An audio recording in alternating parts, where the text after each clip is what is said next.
Yo guys, what's going on? It's your boy Hollywood Steve. We are back with another video right here on YouTube, guys, and I do sincerely apologize. I have not been as consistent as I should be on making these videos. I will, I will, I will be much better at making these videos, guys. I will be much more consistent. I will do my best to make sure that every Tuesday and Thursday and Friday you guys have a new video out each of those days. So the consistency will be there, guys. So my sincere apologies on that. All right, switching gears now. Excuse me. Switching gears now to Monday Night Raw from Monday.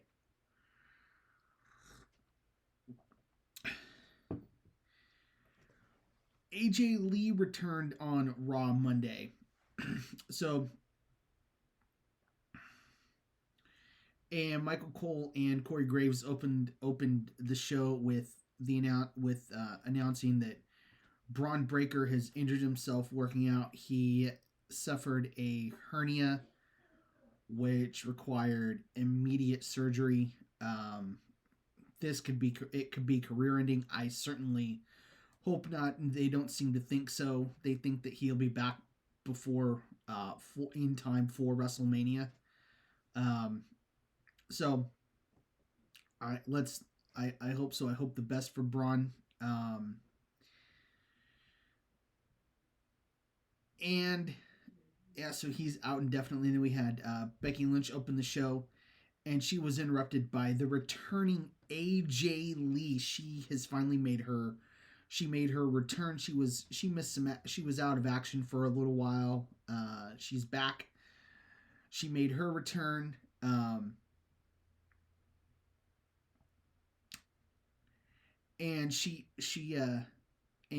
and AJ Lee and Becky were just going back and forth. You know, Becky's doing the I'm the greatest women's wrestler of all time. It's not just me saying it. It's ESPN, Sports Illustrated, blah blah blah blah blah blah blah blah blah blah blah.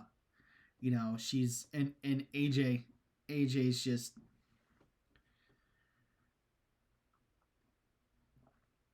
AJ Lee's just listening to this Becky going on and on and on and on and on, and she finally goats her into putting up her Women's Intercontinental Championship at Elimination Chamber in Chicago. So we're going to get Becky Lynch versus AJ Lee for the Women's Intercontinental Championship at Elimination Chamber.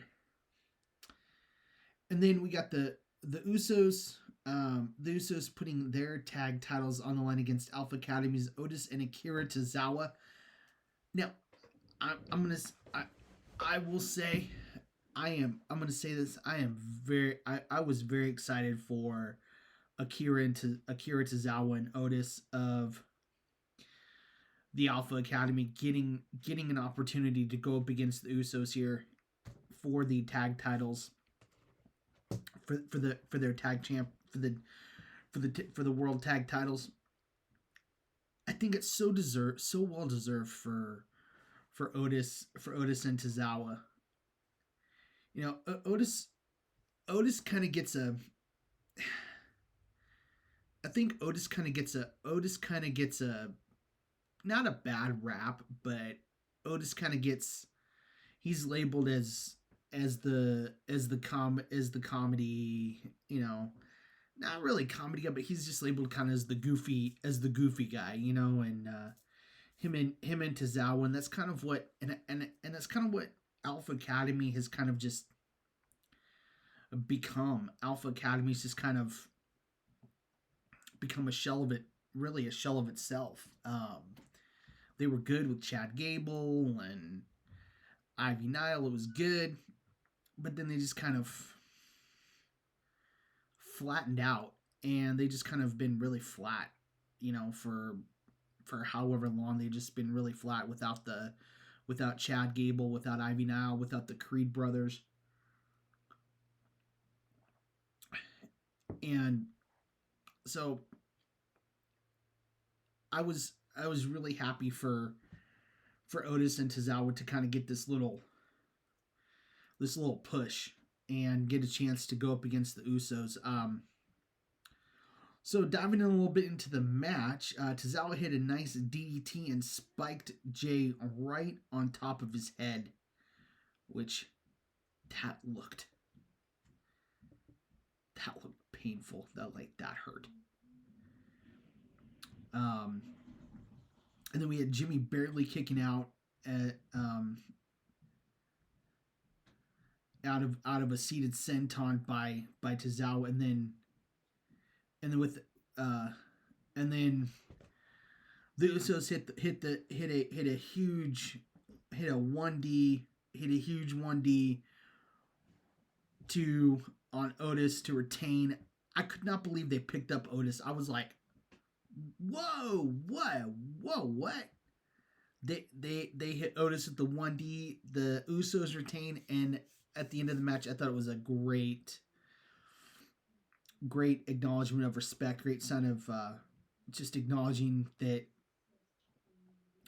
Otis and Tozawa, were great opponents. They shook their hands, they held their hands up. I thought that was great. It was a really good match. It was a good match. Otis and Tozawa can go. There's no doubt, especially Tozawa. Wow. That was a really good match. Then we got a recap of Roman Reigns choosing CM Punk last week. Roman telling him how he hates him, and how at WrestleMania he's going to take the title off him and he's going to acknowledge him. So I hope we are getting the return of the Tribal Chief. I would love that. Then we got a face-to-face between Liv Morgan and the WWE Women's World Champion Stephanie Vauquer.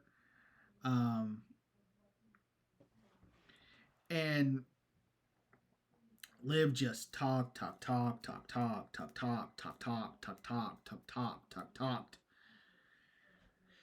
Finally, Stephanie's like, shut up, you talk too much.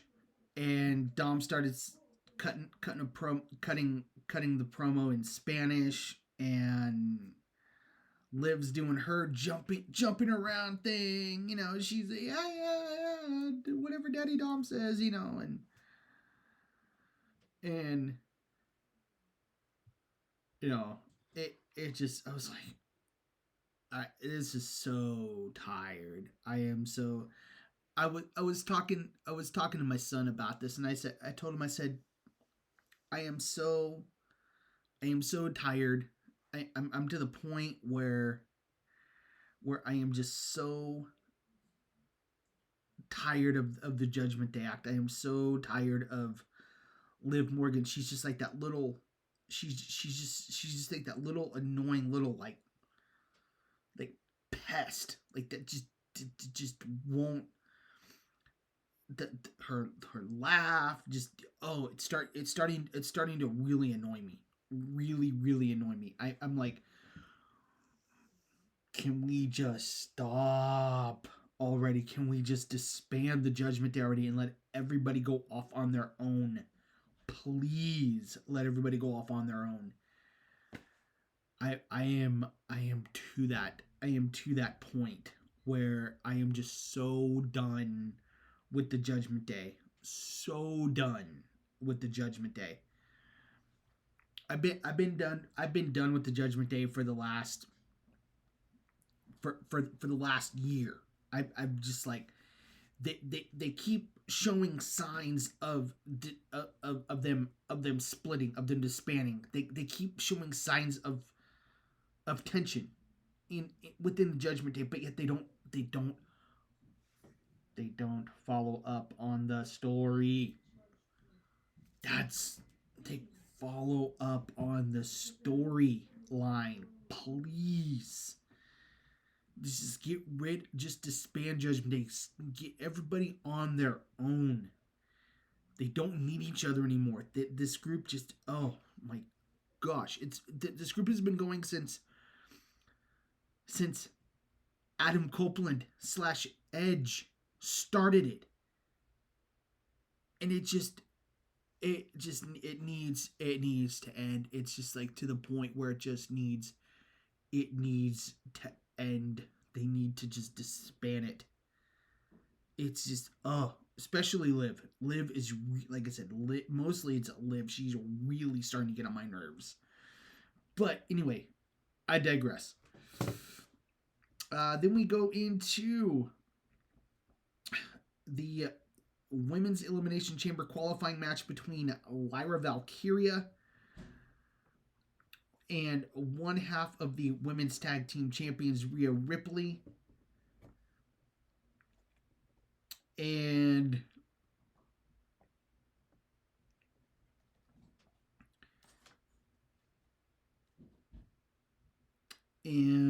let me see here. It was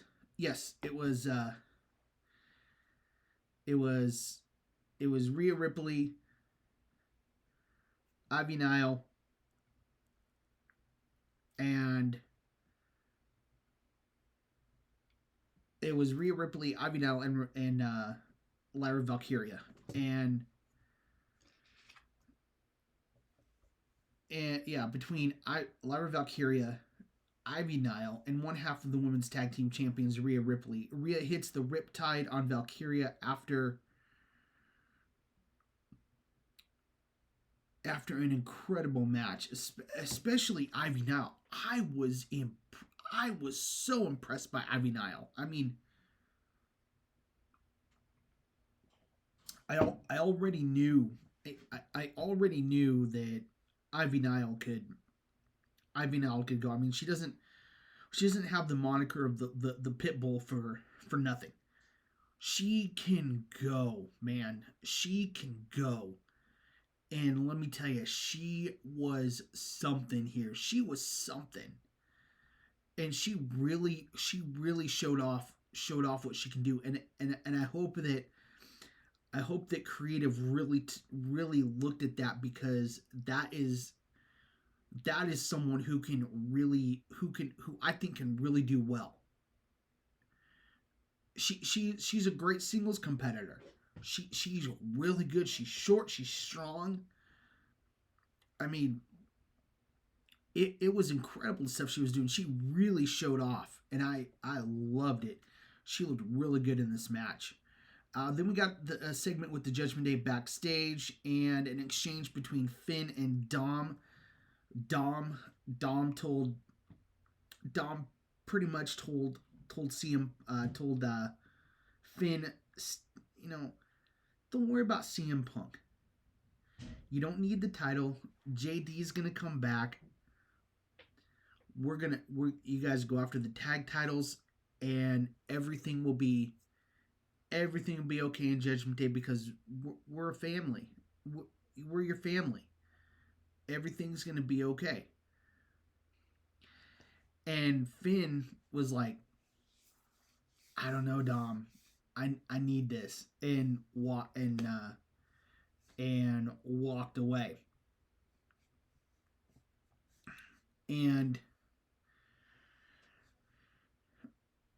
then we got Michael Cole. He was in the ring getting ready to interview CM Punk, and then Finn Balor interrupted. And he said he wants Punk at Elimination Chamber, and this brought Adam Pearce out, and Pearce is like, we're not going to do this. We're not doing this now. This is not the time nor the place. I've had a long night. We're not doing this. And Punk was like, hey, I want to be a fighting champion. Finn, you want me? You want a shot at this title? Let's do it here in Cleveland, right here, right now. And that's when Adam Pearce is like, no. And normally Adam Pearce doesn't get booed, but he got booed pretty heavily here. because the Cleveland audience, they wanted to see it. The Cleveland fans, the Cleveland crowd, they wanted to see this match between Punk and Finn for the world title. And I think this is going to I'm hoping, I'm praying with everything that is in me that this is going to be the start of Finn going off on his singles run. I hope and I pray so, because this I need Finn. I need my Finn back. I want my Finn Balor. I want my NXT Finn Balor back.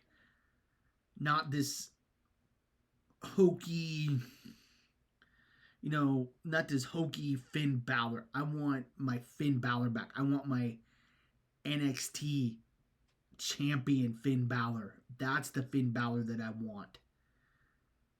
And I hope that this is the steps that we're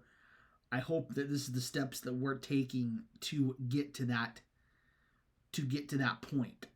I hope these are the steps that creative is taking to get us to that point. I hope this is not just going to be a elimination chamber. Okay, boom, done. Finn had his shot. That's no. I don't want that. But if Finn was pretty hot. Finn was like, you tell me that the elimination chamber's full. You tell me that I can't have this match tonight. Fine. I want it in 2 weeks at Elimination Chamber in Chicago, where I'm gonna beat Punk. I'm gonna beat you on in your home city, in front of your home fans, where you beat me because you beat me in Ireland in front of my home crowd, and I'm gonna do the same to you. And so Adam Pearce made it official. So it is official. CM Punk versus Finn Balor for the World Heavyweight Championship in 2 weeks at Elimination Chamber from Chicago. And Michael Cole asked Punk, he's like, why would you jeopardize the title and yourself tonight? And Punk is like, Michael Cole, I'm a fighting champion. That's what I do. I'm not jeopardizing anything. If anything, I'm giving these fans what they want. They want to see a fighting champion. They want to see me fight. If anything, I'm giving them what they want. And Punk, like I said, Punk replied he wasn't jeopardizing, but chasing something, because he reminded everybody. He said 10 years ago, I held this title for 434 days, and I forgot about that. He was the champion. Punk was the champion for 400. He was the champion back in 2010 for 434 days. I mean, obviously a lot less than Roman held the title, but still, he was champion for 434 days, and that's the kind of he wants to build a legacy on this title, and that's what Punk's like. I'm not jeopardizing anything. If anything, I'm making this title relevant. If anything, I'm making this title mean something. And if you guys remember, back when Seth first won that title, when they debuted that title on Raw and Seth won it, Seth made that championship. Seth was the one that made it relevant. He was going out every night on Raw. He was fighting everybody for that title. And that's what Punk wants to do. Punk wants to be a fighting champion, just like Seth was when he won that title, when he first held it. And then so that was, that was the interview there, and then we got Adam Pearce was in the back and had a back and forth with Paul Heyman. and Heyman's still he's still blaming. He's still saying, well, Braun getting hurt. This is your fault, Pierce. You did this to Braun. You're the one that did this to him, not because of you. He went and trained harder and ended up giving himself a hernia where he has to have major surgery, and it could be career ending for anybody but Braun Breaker. And so Pearson Heyman had a little exchange back and forth, and I love this. I love and Logan Paul gets in Pierce's face and says he wants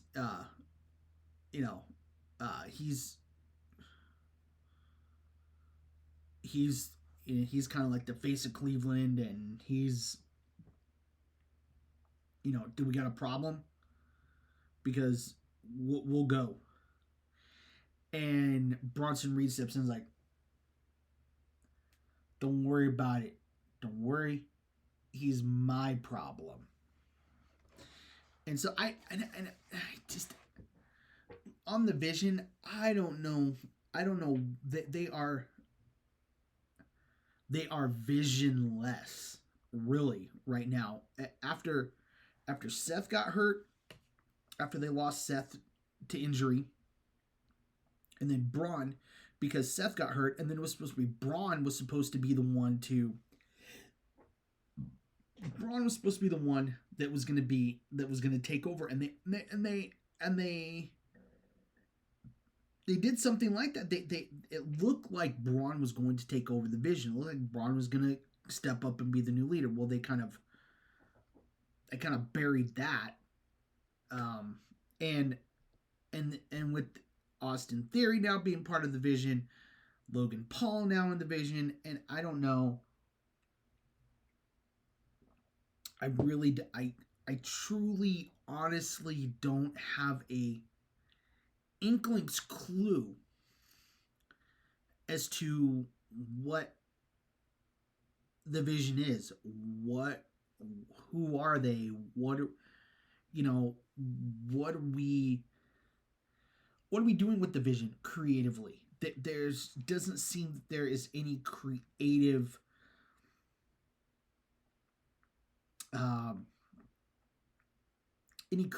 push for them. Like, now that Braun's hurt, it's just like, well, they're just there. And I don't know what they're doing with the Vision. They don't seem to have they don't have a clear leader. They don't have a clear direction. And they don't have a clear vision. It just seems like they're visionless. So I don't know. I don't know what we do. What happens with the Vision? I don't know. Then we had Natty taking on Maxine Dupree, and really this was just Natty coming out and basically just asserting her dominance. Basically, Natty just showing off her new style, showing off her new Natty the Loki legend persona of herself. It wasn't even really a match. I mean, it was a few moves here and there. Natty put Maxine in the sharpshooter on the announce table, and AJ Lee comes out to makes the save, and that was pretty much it. But to me, the match of the night was this one right here. Javon Evans and the original El Grande Americano, a.k.a. Chad Gable, by the way, took on Ryo and Bravo. And if you look, I know people have said this online. If you look, well, I'm sure people have said this. If you look at Ryo and you look at Bravo, you look at their demeanor, you look at their body style. It's Pete Dunne and Tyler Bate. What are we doing? What are we doing with Pete Dunne and Tyler Bate? Why are we doing this ridiculous gimmick with them? Why have we put them in masks? Why have we made them luchadors? Why are we not utilizing Tyler Bate, the 18-year-old first ever NXT UK champion, Tyler Bate, who is incredible in the ring? Why are we not using him? Why are we not using the Bruiserweight Pete Dunne? What are we doing? Why have they been relegated to this ridiculous gimmick? These two ridiculous gimmicks. Why? Because creative doesn't know what to do with them.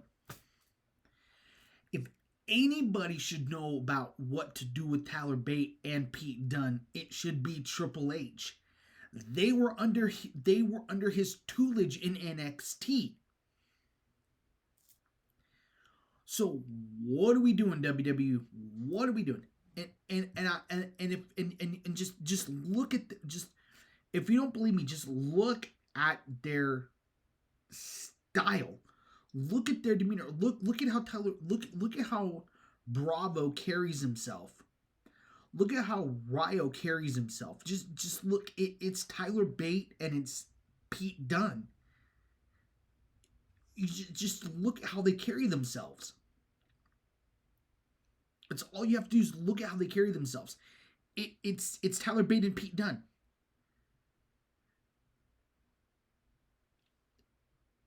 Same thing with El Grande Americano. It's Ludwig Kaiser. Granted, yeah, he's done great learning Spanish, great. But why are we? What are we doing? Anyway, I got off on a tangent there. But, that just annoys me. It just really irks me. The way that they've handled Pete Dunne and Tyler Bate and Ludwig. Holy cow. Anyway, we had this tag match, and Javon Evans.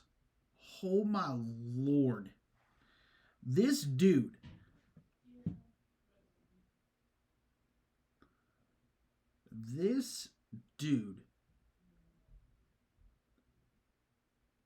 is something. This dude is incredible.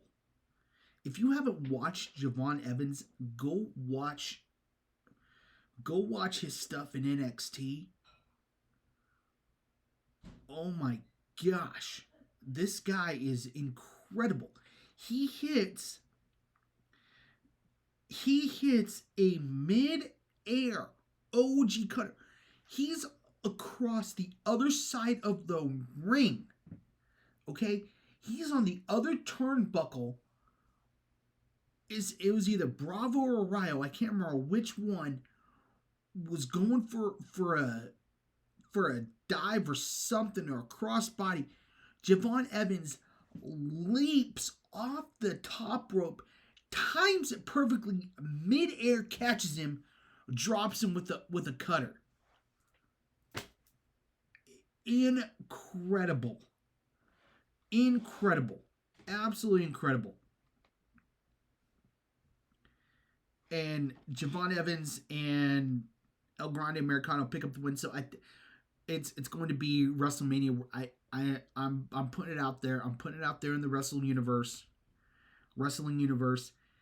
El Grande Americano versus El Grande Americano, the original, mask versus mask at WrestleMania. It's gonna happen. It's got to happen. This El Grande Americano stuff has got to end. This has got to end. Then we got a video package, a vignette from Obafemi. And this is obviously an after video package for the main event, which was Penta taking on Austin Theory and LA Knight. But then we had Byron Saxton backstage interviewing Gunther. In Gunther's, I took out John Cena. I took out Goldberg. I could have took out John Cena. I took out AJ Styles. But, so it's just Gunther doing his shtick, doing his thing, his career killer thing. Then we got a rundown of next week's of the card for next week's Raw. Then we got the men's Elimination Chamber qualifying match between Penta, the Vision's Austin Theory, and LA Knight. Yeah. And Penta hit this awesome tope on Hilo. Wow.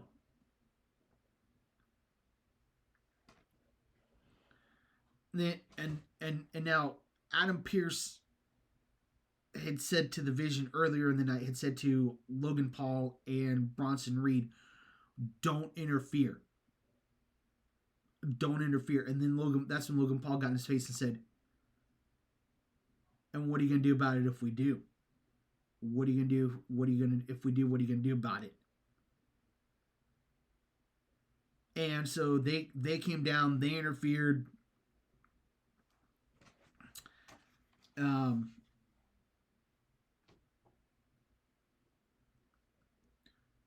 They interfered, and Adam Pearce came down and ran them off.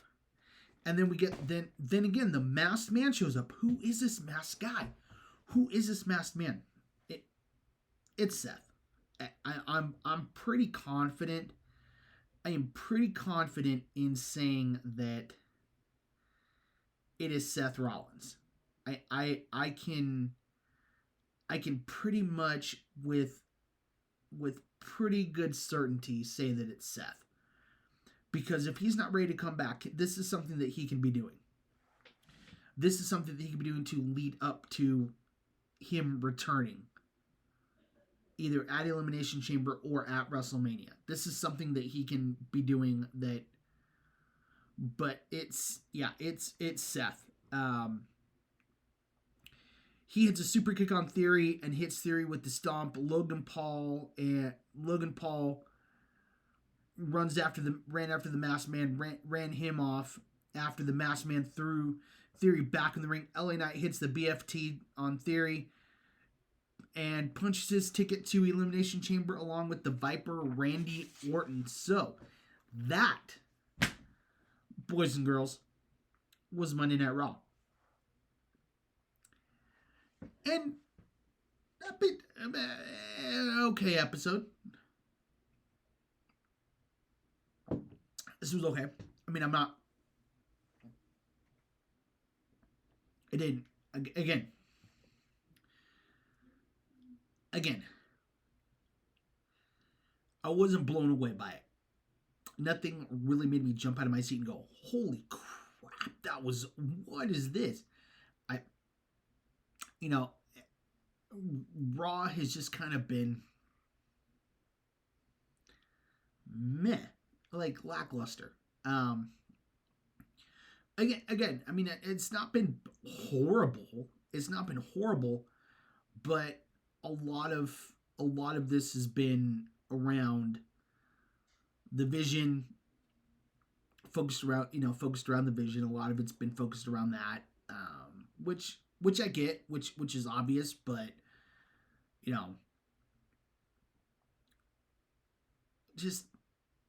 we just gotta have a little bit better.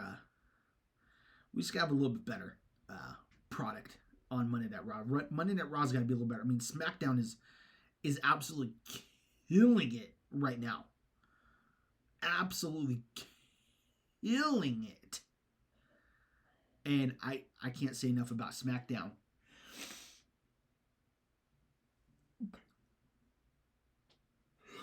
Yeah, sorry about that. I was trying not to yawn there. But yeah, Raw was just kind of raw. It was just kind of there, okay, cool. LA Knight, LA Knight won, awesome. I love LA Knight. But yeah, that was good. That was it. That was Monday Night Raw. That was. Let me know what you guys thought in your guys' comments in the comment section down below. Please feel free to comment on anything you guys thought about the matches, whatever you guys thought about the matches, whatever you guys thought about the segments. What do you guys think about Finn versus CM Punk at Elimination Chamber? Liv Morgan versus, or not Liv Morgan, Becky Lynch versus AJ Lee at Elimination Chamber. Let me know your guys' thoughts. Let me know your guys' comments. Let me know all that good stuff. Make sure you guys ring that bell for notifications. Hit that like button. Hit that subscribe button. Really helps out the channel, guys. Thanks for watching. I'll catch you guys in the next one. Remember, when you're Hollywood Steve, you're just too sweet.